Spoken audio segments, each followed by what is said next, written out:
What's up, guys? I'm Brandon LoCascio. This is my partner, Greg Foster. I'm Greg Foster, and this is my partner, Brandon. Is there an echo in here? Hey, so welcome to Stanton, California.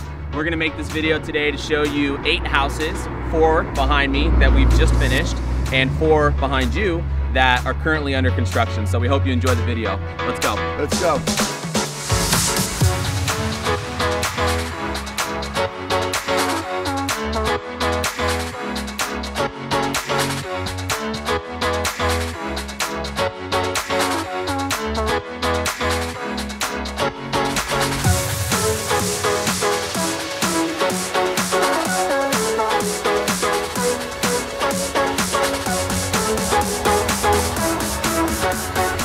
So, Greg, let's talk about kind of from the 30,000 foot view of this thing. How did we get involved in this project? We got involved in this project. The owner's name is Brandon Wind. Great first name, Brandon. Yep. Love that. So he wanted, he owned this piece of land. And through our real estate company, we knew that there was a piece of land across the street that was available. I got in touch with the seller. They let me list it for them, and we sold the piece of property across the street to Brandon Wind. So now we've got a situation where we're building a relationship with Brandon Wind, the owner. And I know you were saying a minute ago, Brandon, about trifecta, meaning like, listen, we worked with his real estate transaction, we worked with selling the homes, and of course we're working with him with building the homes. So it's a great aspect to building a relationship with somebody. Would you, well, very well said, by the way, and would you also say that there's a lot of smaller real estate developers that would appreciate us being a one-stop shop in the sense of being able to come to us, have us help them buy the land, have us help them build the houses, and have us help them sell the houses? Do you think there's other developers? Brandon, I'm telling you, that's exactly what we're looking for. Brandon, let me ask you a question. What do you think is the secret sauce to our success? Our success for this project, the selling of the homes, the building of the homes, working with buyers, working with Brandon Wind, the owner. What is it that you feel has led to our success? And I don't mean success in monetarily, but success in just the whole relationship and getting something done. What do you think is it? Well, I mean, I don't want to sound cliche, but I think really what we try to do is put ourselves in everybody's shoes. So what I'm saying is, we look at it from the standpoint of, okay, our client Brandon is developing a site. He's looking to get the houses done, right, make his profit, reasonably so, have, as little, smallest amount of problems at the end as possible. I think we've got 4 homeowners who want to move into a beautiful home. They're hoping the countertops they picked will show up. Right. They're hoping that the home's appraised and that, the garage door closes. So I think that for us, we're good about really taking the time to say, okay, what are the homeowners looking for and what's important to them? Mm-hmm. And what is our client looking for and what's important to him? And we try to marry that together along the way. And as roadblocks come up, which they do, we try to keep that vision in mind of, okay, there is a finish line and it's everybody's gonna be happy on this deal. But you also said something that was, I think that our team has the knowledge of all the pieces, of all the moving pieces. We put our shoes, ourselves in each and everyone's shoes. Like we put ourselves in the shoes of the buyer for these properties. We've always put our shoes in Brandon Wind's in Brandon Wind's shoes. We put our feet in Brandon Wind's shoes. Sorry, that we're always thinking about what they're thinking about. And so I think we all have that knowledge. Construction, sales, land entitlement, land development. That is key, because I think you're right. We're understanding the position of all the different moving pieces. All right, guys, so now we're gonna go inside and show you the goods. So you just said it a second ago, but one of my favorite parts about this house, these houses, that they all have open floor plans. You got these beautiful banisters. You got the big islands, really well laid out on the ground floor. Really well laid out. Yeah, it's open, 10-foot ceilings. I think this house is 2,400 square feet.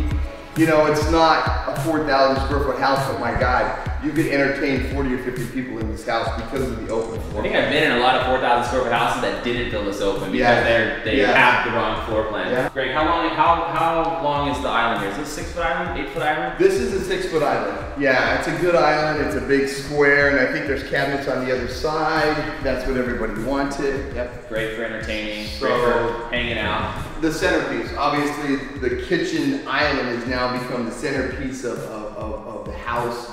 And that's what is really happening with a lot of traditional custom building homes these days is open floor plans. Kitchen is the center of the house, and it's where all the entertainment takes off, and that's why it's important to have a good center island. Oh, absolutely. All right, let's go upstairs. By the way, I love that the buyer for this home, that they were able to upgrade the stairs as well. Isn't it nice that they just carried the same surface all the way up? Yeah, and look at the banister. The banister, I love this banister. Yeah, absolutely. It's the architectural features of it. It's not just, you know, a banister. Well, I think the whole house kind of has that open feel. You've got lots of natural light. You've got a great, you know, white banister that lets all the light through as well. When you say it's like, it's a custom / standard build, and I like that. Yeah. Brandon, obviously we walked through the property and you've seen all the rooms and the upstairs and the high ceilings and stuff. What do you think is the overall specialty of these properties?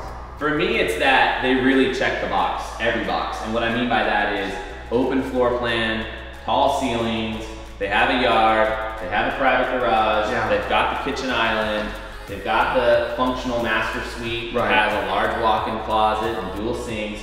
They've got secondary bedrooms that have their own bathrooms. I mean, a lot of times as agents, we don't see that. Yeah, you're in the middle of Orange County.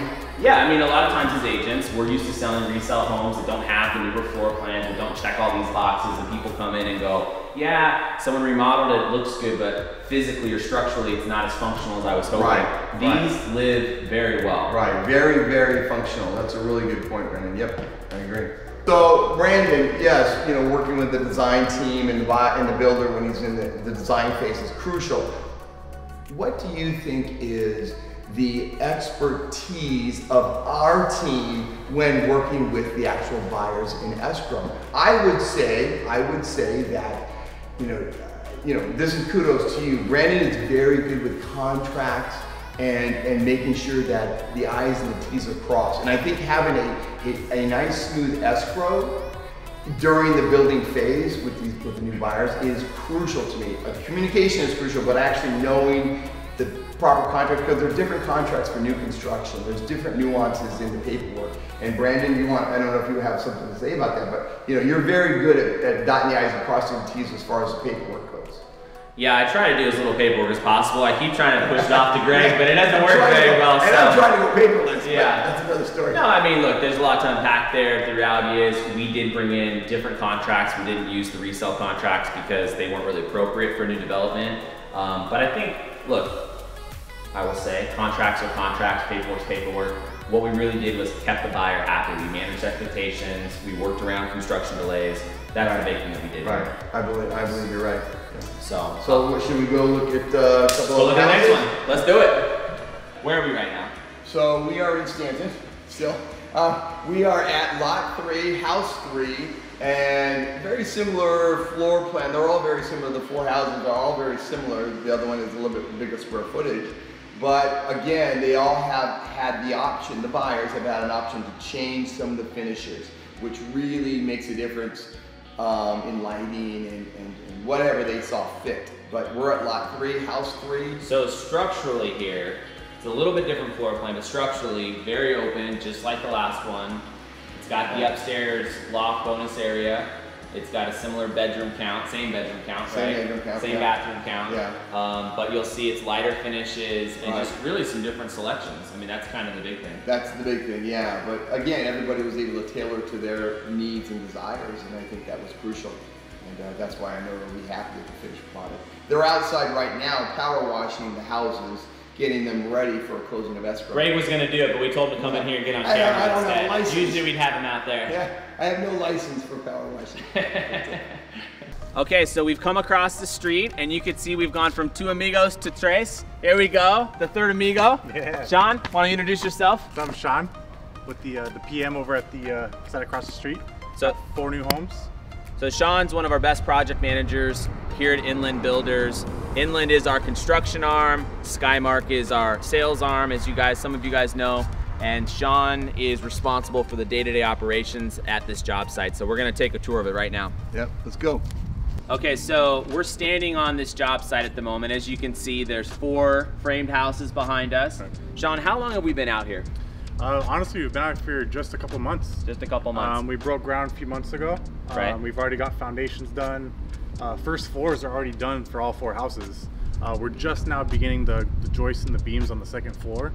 We're gonna have, in about a week, we're gonna have our rough-ins, our plumbers gonna be back out here, our electricians gonna be back out here. So zooming out just a second from that. So we're here because on this job site, because our client who owns the land has hired our construction company to essentially manage all of the subcontractors, right? We're the general contractor on the site right now. Correct.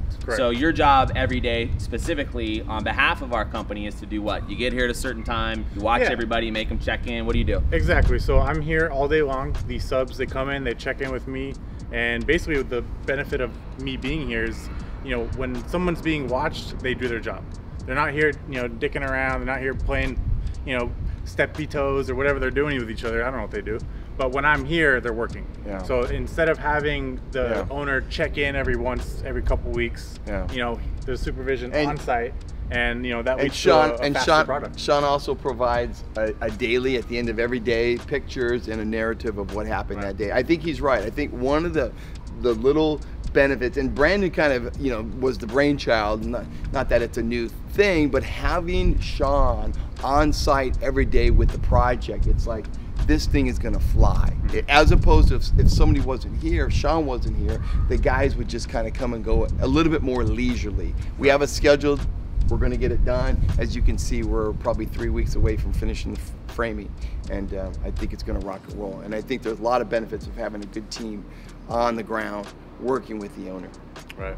Yeah, and it's just, you know, the owner likes to see somebody here showing that his job is being taken care of. Right. So that kind of goes hand in hand with he's giving us more responsibility, like selling them, building them, new opportunities to build with them again.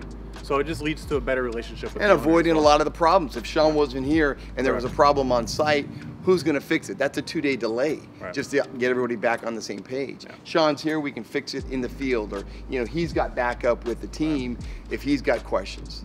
It just works. Yeah, and I think again, you know, some of the overarching, you know, benefits to working with the GC like our construction company and hiring us to watch your construction site is that we are here. There is communication. We have safety protocols and insurances. Everybody has to check in before they set foot on this site. You guys just touched on a second ago, but our client, Brandon, for example, he'll stop by once a day, twice a day, every other day, and he certainly gets whatever information he needs because he can knock on the trailer door, come find Sean. But every single day at about 5, 6 p.m., we all, management at Inland and our client, Brandon, we get a report from Sean with pictures. These 10 guys were on the site today. Here's exactly what they did. Nobody got hurt. The weather was sunny. We were out there for 9 hours. I mean, it's such a critical tool wherever we are in the world to be able to know every single day, have that snapshot of what happened on our job. You know, it's priceless. Golden. Really. It really sets us apart. Yeah.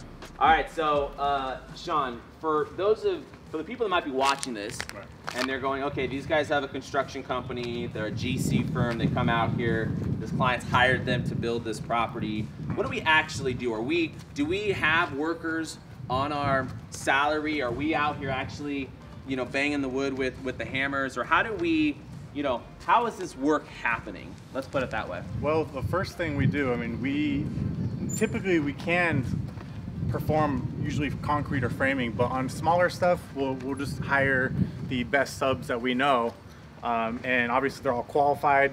That's part of our process. Is we just don't let any sub work for us. We have to go through a whole process with them. They're licensed.